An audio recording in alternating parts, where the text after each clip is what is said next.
Okay, so here's the situation. Life news. I think I shared this with you in my October video for the October books I did, but just in case you missed it, I am a married woman now. So very exciting life news. We had an incredible wedding day, straight out of a storybook. It was just amazing. I'm not gonna go into it now, but once we get our photos back, I'm gonna share with you all the bookish things we did to make it match our nerdy selves. So it was wonderful. I will pop up a little like preview photo for you right here just so you can have a little idea of what it was like in the setting and everything, but it'll be a while before we get all of our images back, so forgive me. But because I spent so much of September planning and planning and planning, seriously, everyone said that wedding planning would be insane, but I think I underestimated it. But it was just exhausting. It's so much time and so much effort, and every time I thought a decision would be quick, it took forever. There's so much back and forth. So as like a task list oriented person, it was exhausting for me mentally, and it just took a lot of time. So what ended up happening is that I did not meet my goal to read 10 books a month in September. It did not happen. I'm not upset about it. I feel like I'm saying that a lot this year, and I might just need to reset my reading goals, but no, I'm not gonna do that. I'm not giving up till the end of the year. In case you didn't know, my goal is 10 books a month, so 120 books by the end of the year. I'm at like 75 or something right now, and Goodreads is such a little jerk. It's constantly like pushing that in my face. Like, you're 12 books behind, and I'm like, Goodreads, I know. You don't have to tell me every time I log on. Jeez. But anyway, so here we are. I did read 4 books. The first book I read was Queen of Shadows. I tend to take forever reading series, and it's definitely the case with this. I read Throne of Glass like years ago, and I'm just now getting around to reading this one. I thought it was good. I gave it 4 stars, but if I'm being honest, I did not love this as much as the other ones.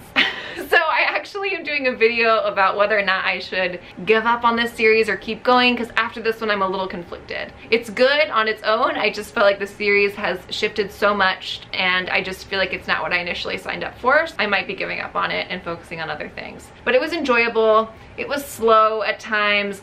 Sometimes in the middle, nothing really happened, and things were a little too convenient for me, which is a little frustrating, especially when a book is this thick. I don't like reading books this long, and I'll just be honest. So I don't like it when books are this long and then they are slow. Like, I don't understand why you would torture me with that, especially when the rest of the series has been so fast-paced. Now, of course, she is a writer who is really easy to read. It's like efficient writing, so even when it's slow, you don't mind too much, but I can't help but notice it when the rest of the series is so action-packed. The first 100 pages and the last 100 pages are exactly what I was looking for. Everything else in the middle, I was a little bit disappointed in, but it was still fine. I gave it 4 stars, so it couldn't have been that awful, right? The other book I read was in preparation for my October spooky goodness, and it is The Witch of Willow Hall, and it is like a spooky Jane Austen novel. It's surprisingly romantic. Like, I really wanted to watch Pride and Prejudice after. It has old world charm that I really loved, and it was really easy to read. It's a historical fiction set in like 1821, yes,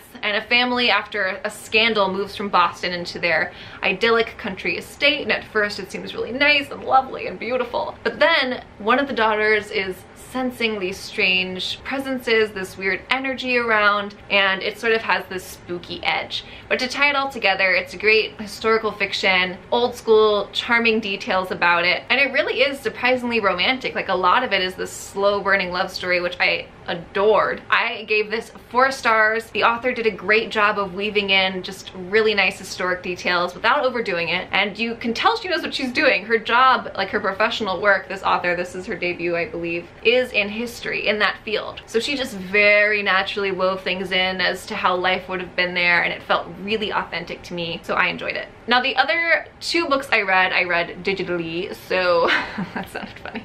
So I'm gonna pop up pictures of those right here. The first of those is Dandelion Wine by Ray Bradbury, and I am telling you, I was so frustrated because I called, I'm not kidding, I called 5 bookstores looking for a copy of Dandelion Wine, like an actual copy, and no one around here has it. No one. That is a travesty, all right? Everyone should have some sort of Ray Bradbury in stock, more so than just Fahrenheit, okay? I'm upset about it. But anyways, I'm not gonna get into like a full-on rant. So I was a little frustrated with that because it's so beautiful. It's so beautiful. I just wanted to underline like the whole damn thing. I wanted to be writing notes in the margins and getting my highlighter out and post-its and just absorbing it because it was truly, truly gorgeous. If you've never read Bradbury before, he has a very unique lyrical style. A lot of people say it's very like poetic the way he writes. And Dandelion Wine, it's not sci-fi, it's not Fahrenheit, right? It's not the Martian Chronicles. It's really based on his own life in the 20s, and so it's just very old school, very comfortable, and very, I just loved it. I loved it. I'm dying for a physical copy, and I would completely read it again. There's some things in there that really stood out to me. It kind of felt like reading at times a short story collection. And Ray Bradbury wrote a lot. So at times it did feel like a short story collection. It's not. It is a novel. But you sometimes wouldn't know what to expect. Sometimes a chapter would be beautiful, gorgeous, poignant, about family, about happiness, about life. And he tackles it all so well. And then sometimes you'd be a little scared. Like there'd be some scary passages that at times, though the setting and everything was the same, felt a little out of place. I did not mind. I love his writing, but I think anyone who's read Bradbury will know that he does occasionally go on a tangent, or it's almost like he was constantly experimenting, and sometimes the experiment works and sometimes it doesn't. I really did not care. I loved all of it, but I just wanted to say that to you going in, if you decide to read it, that it is a novel, but it feels at times a little disjointed, but it's beautiful. I loved it. I loved it. I am dying for a physical copy. Now, the fourth book I read was Designing Your Life, and I did read it on audiobook. I like to read an inspirational or motivational self-development book on audiobooks because it helps me in the morning to get my routine going, and as someone who works from home, I just find it helpful to get me in the right mindset. You know, it's not like I get dressed and go to the office every day, so it's just a nice habit for me to start my day off right. So in September it was Designing Your Life, and I will say there's some nice little nuggets in there, but I only gave it 3 stars because at the end of the day it's really more of a workbook. So I felt a lot of the time like I was meant to be opening my workbook, writing things down, solving things out, and it's really just about designing your life. I mean, a very apt title. It's really about taking charge of your life, about planning different routes and outcomes for yourself. I think it would be super, super helpful, not only for like college graduates or high school graduates, which is a lot of what it's marketed to, but if you're in a point in your life where you're feeling a little stuck, or like you wanna rework things a little bit and you want to do it with intention, I think it'd be a great read if you got the actual book and really worked through it. They do a lot of cool exercises that I tried to do with the audiobook, but it's just a little difficult when you have to like keep rewinding and trying to listen to the instructions again. So I ended up just listening to it in the background, but I think I would have gotten so much more out of it as an actual book. So yeah, I would totally recommend it because there's some golden nuggets in that book that really stood out to me. I think one that I wrote down at the top of my little journal: if it's not actionable, it's not a problem. Sometimes I overthink things, I overplan, overorganize, or I'll just, you know, get my anxiety going by thinking about something that isn't actually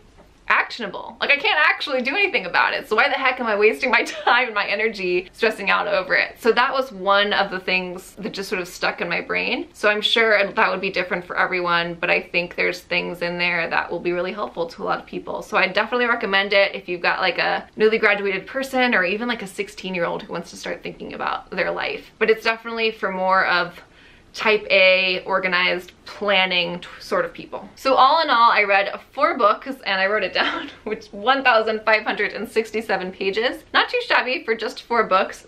Queen of Shadows is fairly long. It's like 645 pages. I don't feel bad. I actually am kind of impressed that I could even read that much with all the planning I was doing. Like, it was kind of insane. If I don't make my goal of 120, it's no big deal. I'm the one who decides that goal, right? So it's up to me whether or not I'm gonna try to fulfill it. I'm gonna keep trying. I'm gonna hope that I find extra time before the end of the year to just sit down and crank them out. Honestly, during the wedding planning, I wasn't reading. And just to be honest with you, I haven't read that little in years.